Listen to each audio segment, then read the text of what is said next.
Let me ask you this. How many times have you prepped your testimony with Miss Morrissey?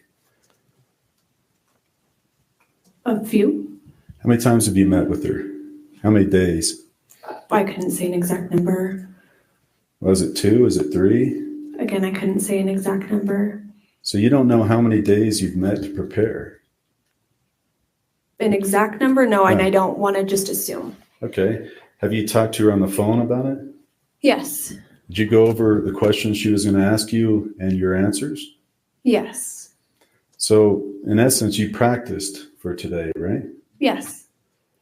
So that's what you're supposed to do. You've gone over these exhibits. You've gone over what you're going to say today. That's correct. So when you gave those answers earlier, in fact, you knew what a particular exhibit number was. It was 48. That was something you all had discussed, wasn't it? I don't believe the specific exhibit number, but again, she showed me when she would ask about it. On a break? Just now when she right. would ask about it. Sorry, I don't know off the top of my head what Exhibit 48 is, and I don't know that the witness does. So in order for this to make sense... She didn't ask for clarification. All right. I think we're just going over this. Well, if he's mentioning me, I don't know what he's talking about. Well, she does, because she was the one that Let's prepped you, move right? on. Yes, I will, Your Honor. Did Miss Morrissey prep you, or was it somebody else? Yes, she did. So she was there talking to you, right?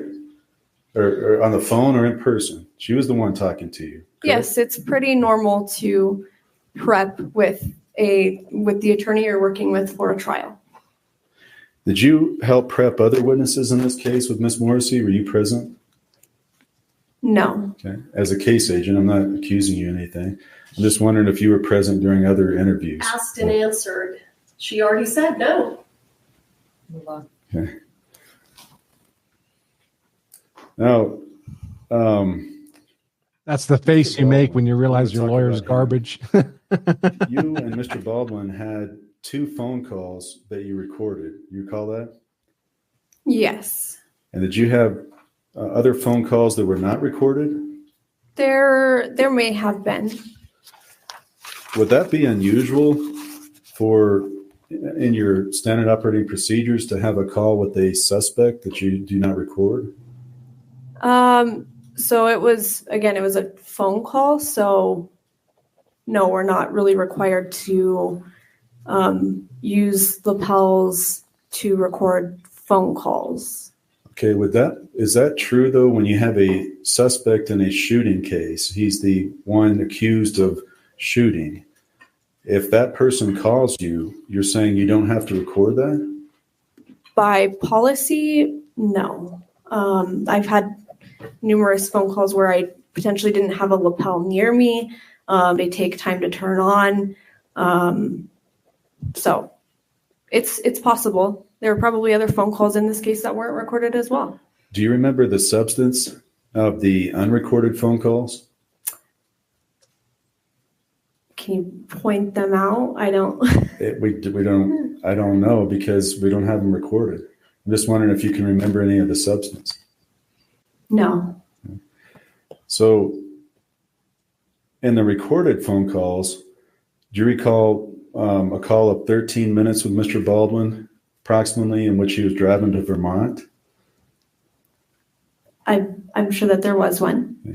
And you recall that he was... Come over here. Okay.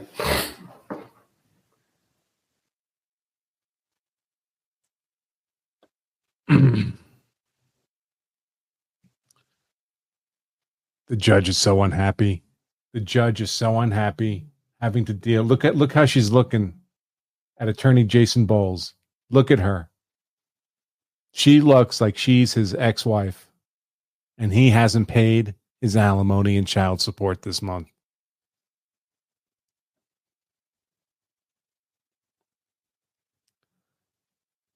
Oh.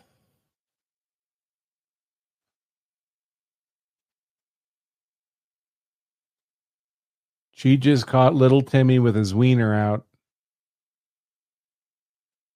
in the backyard where the neighbors can see.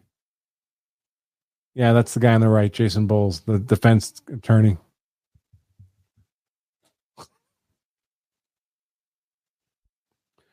Oh my God.